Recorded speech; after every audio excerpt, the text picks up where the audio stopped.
алайкум тамошобинони азиз, дӯстони иззатманд. имрӯз мо дар бораи яке аз ҳамдиёрони хиш, яке аз нафароне ки дар ноҳияи вахш ӯро ҳама мешиносанд, бобои Раҷаб Муҳаммадраҳим ҳамсӯҳбат мешавем. онҳо раиси шӯрои собиқадарони ҷанговарони интернатсионалистии ноҳияи вахш мебошанд ва дар солҳои мутиши ҷанги бузурги ватанӣ бародарони якчанд нафар бародарони бобои Муҳаммадраҳим дар ҳамин ҷанг рафтанд ва ҷони хишро фидо намуданд. имрӯз дар паҳлӯи мо ки нишастанд, дар ин бора худашон сухан мегӯянд ва ба хотири ёддошти бародарон ва баланд бардоштани ғурури миллии мардуми тоҷик, қаҳрамонии мардуми тоҷик ва ватандӯстию ватандории мардуми тоҷик каме сухан мегӯянд ва шумо тамошо кунед. дӯстони муҳтарам, лаззат баред ва марҳамат. ҳозир акаи Муҳаммадраҳим дар бораи ҳамун бародароне ки аз як деҳа буданд ва бародарони шумо буданд ва хиш таборон буданд, ки ба сафи қувваҳои иттиҳоди шӯравӣ рафтанд, дар ин ҷанги хонмосӣ иштирок карданд. дар ҳамин бора чизе ки дар хотиратон ҳаст, дар он бора гап занем. хеле ҷанги хонумон ки моҳи июни 1941 сар шид, ҳамин акаи Раҷаб Абдулло он вақто ма 2 сола будам. ҳамин деҳа 7 кас ҳамун ихтиёран ба ҷанг рафтанд. ҳамун деҳаи вай куҷо буд? Диших, деҳаи Диших, ноҳияи Балҷун, райони Балҷун, ҷамъияти Саталмуш. ана пиёда ба худи Сталинобод мегуфтанд, пиёда рафтанд. имрӯз шаҳри Душанбе. шаҳри Душанбе. баъд Душанбе бурдан тарафҳои Украина, Беларусия, дар ҳамунҷа ҷанги махш кардан шаҳри вилояти Смолинскида яроқ ҳамара ёд гирифтанд, тирпарониву ҳама корора. ҷанги хун ба хун шид, тан ба тан шид. мисол ки бародарон ҳамҷоя шиданд. ана Шукуров Ҳасан, Раҷабов ана Юсуф, Неъматов Иноят, Қиноат, ҳама каса ҳамун диданд ки дар ҳамун окоп транше меган чиқри ҳамунҷодан фашистҳо ҷо гирифтагӣ буданд. яке бора ҳамуно ҳамла карданд, ҳамун ғалабаро ба даст оварданд. ҳамун вақто ҳамун ҷанг бисёр хунрезӣ бисёр шид. бисёр бачаҳо даст доданд. локин ҳамин оста оста ҳамин бачаҳо ёд гирифтанд. Беларусро озод карданд, Украина озод карданд, то Германия, то Чехословакия рафтанд. анаки ҳамун бародарҳо баъд ки ман он вақто бачаи хур будам, баъд ҳамун акам Раҷаб Абдулло хати сиёҳш меяд. баъд ҳама гирья фиғон мекунад ки акам нестаю, додарам нестаю. ман намефаҳмам ки акам кия, додарам. баъд хати сера падарам ай писараш баровард ки писарам неста. ҳама гирья мекунад, фарзандам, акам, бачам, додар мегӯяд, ман намефаҳмидам. баъд он вақта ҳамун ай калякаш, ай дисташ, ай пош ярадор ки мешавад, дар аком меғалта, ҳамун вақта ҳамин хати сиёҳ меяд. баъди ба ҳуш омадан ҳамун ай дуруни акоп 3 рӯз пас ҳама вақт командир рота ки ҳозир ғоиб мекунад ва чунин первека меган, баъди ёҳ мешаванд, мегиранд меёранаш, баъд ҳамун медӯзанд яроша, баъд мегӯяд ки мо тара хати сиёҳ роӣ кардем ки шумо мурдин гуфта. баъди 3-4 рӯз пас бо хати меяд ки ҳақиқатан зинда гуфта.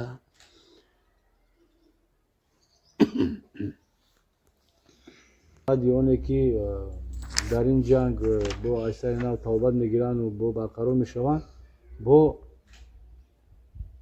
ба ватан бармегарданд ё ки ҷанга идома метаҳанд, ё ки баъд бо чӣ воқеъ мешавад?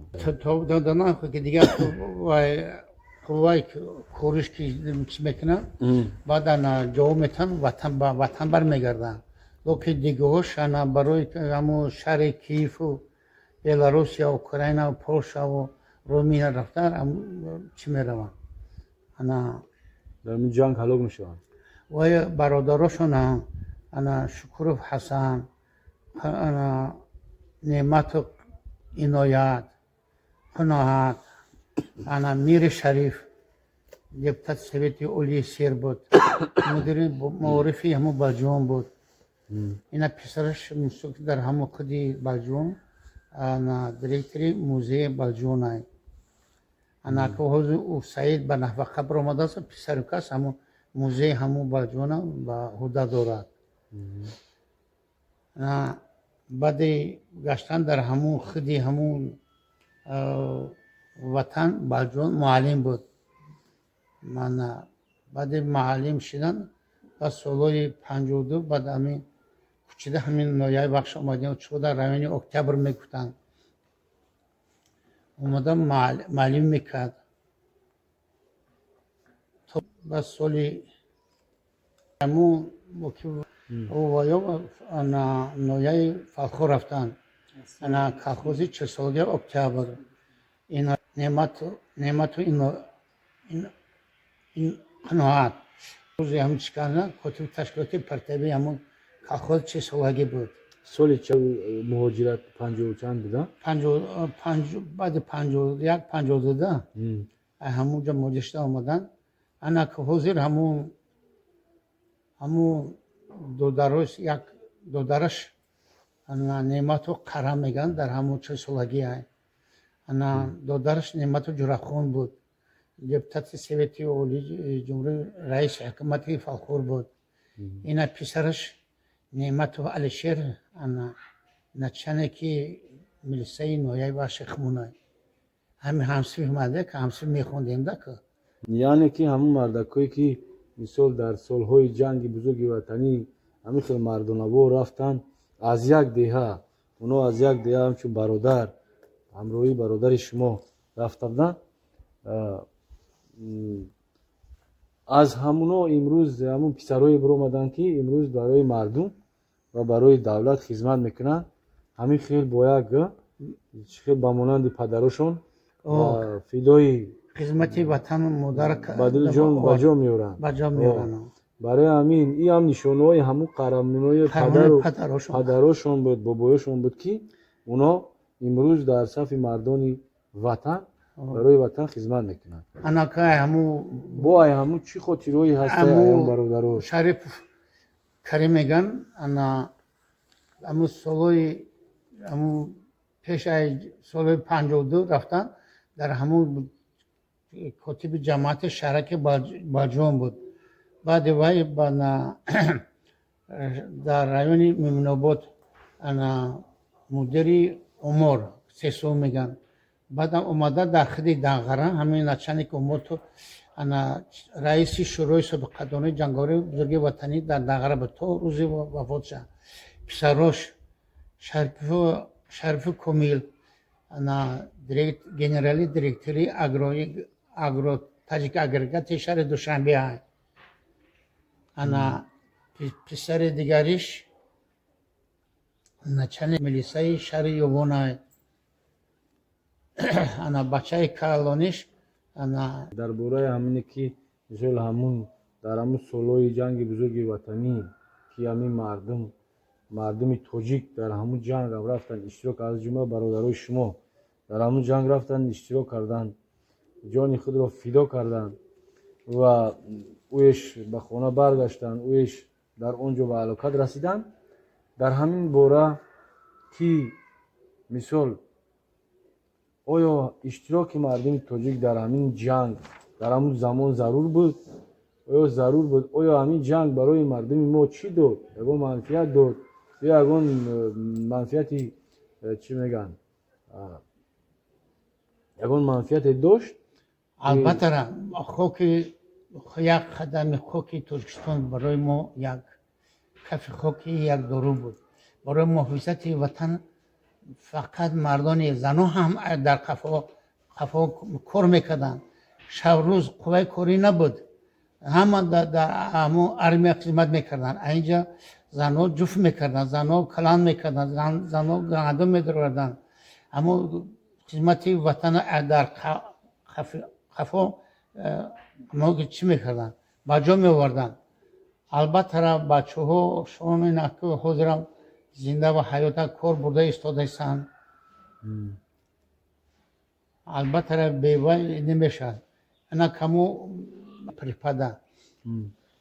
پریپادا مکتب سیچوره با وسیله حشر کده مکتب سیچوره 22 صنف اونا 646 طلبه حوض خونده ایستادن گردی همون مکتب با درختای سویافکن و درختای میوانده شنونده حاضر هم مکتب بانومش هسته رجب عبدالله بانومی همون 34 حاضر هسته. نیکوکاریایی که بعد گشته اومدن در ساختمان مکتب با واسطه حشر همون مکتب 22 صنف خونه ساختن. حاضر همون مکتب به نام رجب عبدالله 646 طلبه خونده ایستادن گردی همون مکتب درختای سویافکن و درختای میوانده هسته. انا نامش دایم همونجا یادآوری میشود. امروز مکتب برنامه همون کسی و برنامه رجب عبدالله موندگی است. یعنی که این همش نتیجه خدمتی همون رجب عبدالله بود. پسراش اینا که رجب عبدالله انا زاوچی مکتب لیتسی های. انا مکتب با بچه دیگریش کلانش رجب و جمشید انا نفقه برآمد در میتران معلم بود. او بچه سیمش رجب و محیدین و یا معلم های. یا مای فرزندانش هم در برابر اونه که خدمتی وطن رو بجا آورده ایستادن. با معیوب هم شدن لیکن فرزندانشون هم تانستن که درای درست تربیت کنن. امروز اونا با برای مردم نویه بخش باعث آموزگار و باعث با دیگه خیلی کارگرا زایرش کارکنی گایی ولایت های. یعنی که باعث خدمت‌های دولت بجا آورده کار گوناگون برای مردم خود خدمت کردن. وطن بجا اقمگو بار حمایت وطن امروز بار حمایت وطن با جوان یعنی که در مقایسه با همین کارنامه‌های برادرانتون برای جوانان حاضر چی گفتنین در مسئله خدمت وطن و در مسئله فدایی بدن برای بار وطن چی گفتنی هستین؟ ما گفتنی هستم که باید که همون طلبه‌ای که بچه‌هاش میخونن یا خیلیش جنگ بزرگ وطنی را چه خیلی بود چه خیلی نمیفهمن نمیدونن. انا که باید که ما از همون آدمایی که جنگ بزرگ وطنی اشتراک کردن برای حمایت وطن همه کسا رفتن خدمت وطن را بجا آوردن. پیش بعد وای آمدن معلم تربیت کردن که باید که وطن را دوست بداری خاک وطن را دوست بداری. همه وقت در بلوچستان گفتن همین وطن باید که حصه گذار باشن. اینا که معلم رجب عبدالله که دنیا نامش هسته همون باید که همون پدرها و اکوهای ما خیشتوارا که محافظت کردن ای فاشیست خاک دشمن به جنگ رفتن لکه دشمن نیست نابود کردن وطن را آزاد کردن. ایامی بچه‌های حاضر باید که ابرا بگیرن نمیو باید که هم ابرا من همی خانم اینا که پیشوای ملت و محترم امام علی رحمه خراب رو ور که کسی که انا خدمت میکنه به اگزمین در مکتب عالی داخل میشود. این یک پیشوای ملت بسیار یک غمخوری به همه سربازان کرد که شما بدانید که وطن چیزی به باهای مهم انا که پیش وقتا این گپا نبود. اینا که نمی یک 12 اپریل در فرمان برآورد که همه بچه‌های جوانان خدمت با جو بیارن بعد آمده در مکتب که داخلشی به اگزامی میخونن. شخصا با جوانان حوزیره چی گفتنی دارید؟ باید که جوانان باید که خدمت وطن سر وقت رفته با سر بلند خدمت وطن مادر با جو بیارن، خفاکشی نکنن. این مردانگی های باید که هر یک مرد باید که خدمت وطن مادر خودش رو محافظت کنه، برای خدمت کنه. دوستان عزیز، چطوره که حاضر در بابای محمد رحیم هم صحبت گشتیم، این کس هم خودشان اشتراکچی جنگ در منطقه افغانستان بودند و امروز رئیس شورای سابقه‌داران جنگاوران اینترنشنالیست ناحیه بخش می باشند و یک کوتاه هم که باشد درباره روزهای متیشترین جنگ بزرگ وطنی و از حیات برادرانشان برای شما قصه کردند و شما تماشا کنین در این باره و خاطره های بابایان خویش رو، خاطره های پدران خویش رو می توانید همین خیل برای دیگران قصه کنید که تا برای جوانان درس عبرت باشد. پیش وقتا رایون اکتبر بود. سال 58 ما را از همه رایون اکتبر دوشنبه بردیم. در دوشنبه توار پویزده به شهر اودیسه را 13 سوتکا شب و روز رفتیم. همون چست ما انا 630 گواردیاس که رفتیم دیویزیون میکردن. باید که 4 سال خدمت میکردیم. لیکن آدم نیافتن. ما 5 سال خدمت کردیم. سال 58 تا 62 ما خدمت کردیم. اومدیم صاحب زن و فرزند داشتیم. من همون مکتب اولیری شهر مسبک توم کاگی بودم. برای وطن دوستی و برای انا چیکادن احکام که خدمتچی و جنگ بزرگی وطنی بود برای ننگ ناموس با همون سال 79 با همون افغانستان دا بردم. من کماندیر روتا بودم. انا 120 سالدات بودم. انا 6 سانتیمتر گور پوشکا داشتیم. انا 4 رادیوستانسیا کسی که خدمت کرده باشه میدونه که همون 100 گور پوشکا چه خیلی هستن. برای همین ما هم بچه‌ها یاشت میکنیم که ای عسکری نگریزن و رفته خدمت وطن مادر با جو بیارن. 1956 انا وینگر با اسیر هجوم میکند. هم وقتی هجوم میکند همون چست ما غلبه میکند. بعد همون غلبه کردن همون چست ما را گواردیس که میمونن. انا 63 گواردیس که رکتیم دیویزیون نمون گرفته بود. همون 56